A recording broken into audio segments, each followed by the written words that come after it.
ایک آدمی محمود غزنوی کے پاس نا اپنا کیس لے کے آیا، مدعی بن کے آیا۔ اس نے کہا بادشاہ میرا کیس بڑا نرالا ہے۔ بادشاہ سلامت نے کہا وہ کس طرح؟ کہنے لگا یہ میرے پاس ایک تھیلی ہے، میں نہ سفر پہ جانے لگا تو یہ تھیلی پوری ہیروں کی بھری ہوئی تھی۔ فلاں علاقے کے جو قاضی صاحب ہے نا، میں جاتی دفعہ میں کہیں سفر پہ جا رہا تھا تو میں ان کے پاس چھوڑ گیا کہ رستہ لمبا ہے، کہیں کوئی مجھ سے چھین نہ لے، ہیروں کی بھری ہوئی۔ کچھ دنوں کے بعد میں واپس آیا ہوں، قاضی صاحب نے مجھے تھیلی واپس کی ہے تو اس میں ہیروں کی بجائے کھوٹے سکے نکلے۔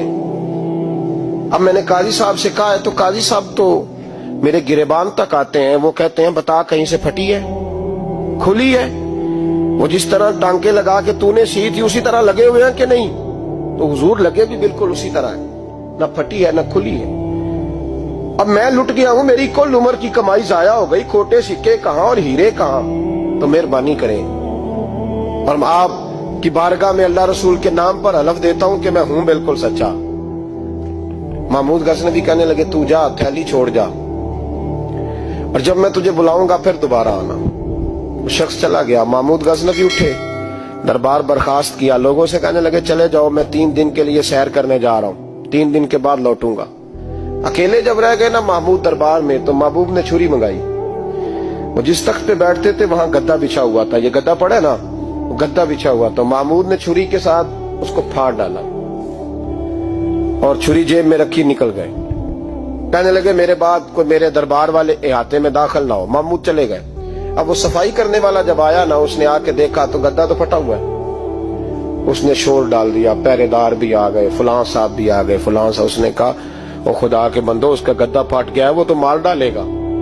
اس نے کہا تھا سوائے صفائی اور نگرانی والے کے دوسرا آئے کوئی نہ، اور یہاں آیا بھی کوئی نہیں، پہلے دن ہی پھٹا ہوا ہے تو لٹکا دے گا سب کو، کیا کریں؟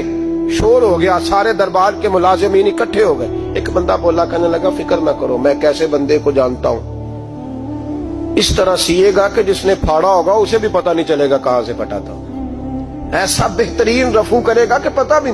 اس نے کہا یار ہم سارے 1 مہینے کی تنخواہ دیتے ہیں، تو بندہ بلا۔ وہ بلا لیا اس کو، اس کا نام محمد رفو گر تھا۔ وہ آیا، اس کو گدا دکھایا، اس کا یار اس طرح سینہ پتہ نہ چلے۔ اس نے کہا فکر ہی نہ کرو، میں بڑا کاریگر ہوں۔ بڑے بڑے کاریگر لوگ نہیں ہمارے ملک میں پائے جاتے، کوئی نشان چھوڑتے ہیں پیچھے بڑے۔ احمد رفو گر کہنے لگا اس طرح سیوں گا کہ پھاڑنے والے کو بھی پتہ نہیں ہوگا، پیسے لے یار تو سی دے۔ اس نے سی دی، اگلے شام ہی لا کے بچھا دیا گدا۔ تیسرے دن بادشاہ سلامت آئے، آ کے پہلی نظر گدے پہ ڈالی۔ اس نے بلایا سب ملازمین کو، کہا کس نے سیا ہے؟ کہا جناب کیا ہوا؟ کہا یہ پھٹا ہوا تھا۔ کس نے؟ کہا نہیں پھٹا ہی نہیں۔ وہ کہنے لگے بنو بات، میں خود پھاڑ کے گیا تھا، تو بتاؤ صحیح سیا کس نے؟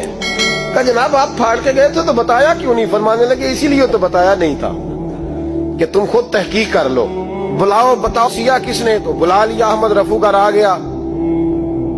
اس کو جب بلا کے سامنے بادشاہ کھڑا کیا، کہا بھئی تو نے سیا ہے؟ کہنے لگا حضور آپ کے سارے ملازم کٹھے ہو کے آئے تھے، میری غلطی کوئی نہیں۔ کہا نہیں یار تو بڑا کاریگر ہے، میں نے اپنے ہاتھ سے پھاڑا تھا پر مجھے بھی نہیں پتا چل رہا کہاں سے پھٹا تھا۔ اچھا یہ بتا یہ تھیلی جو ہے یہ بھی تو نے سی تھی؟ اس نے کہا جی آپ کے خادم کا ہی کارنامہ ہے، وہ فلانے علاقے کے قاضی صاحب آئے تھے، اس میں سے ہیرے نکال کے تو کھوٹے سکے بھرے تھے، تو مجھے بھی تھوڑا سا حصہ ملا تھا۔ محمود نے سارے گواہ بھی اکٹھے کر لیے، ثبوت بھی اکٹھے کر لیے۔ پھر قاضی کو بلایا، پہلے سارے ثبوت اور گواہ کیس حل کر لیا۔ پھر ہمارے ہاں یہ حال ہوتا ہے کہ مدعی 2-3 ہفتے کے بعد خود ہی ہاتھ باندھ جاتا ہے، کہنا تسی میری جان چھڈو، مجرم پھڑو پاوے نہ پڑھو۔ وہ کہتا ہے مجھے معافی دو، میں رہا۔ ظلم ہے نا، ظلم زیادتی ہے کہ جو بیچارہ اتنے سوال مجرم سے نہیں ہوتے جتنے مدعی سے ہوتے، آپ یقین کریں اتنے سوالات ہوتے۔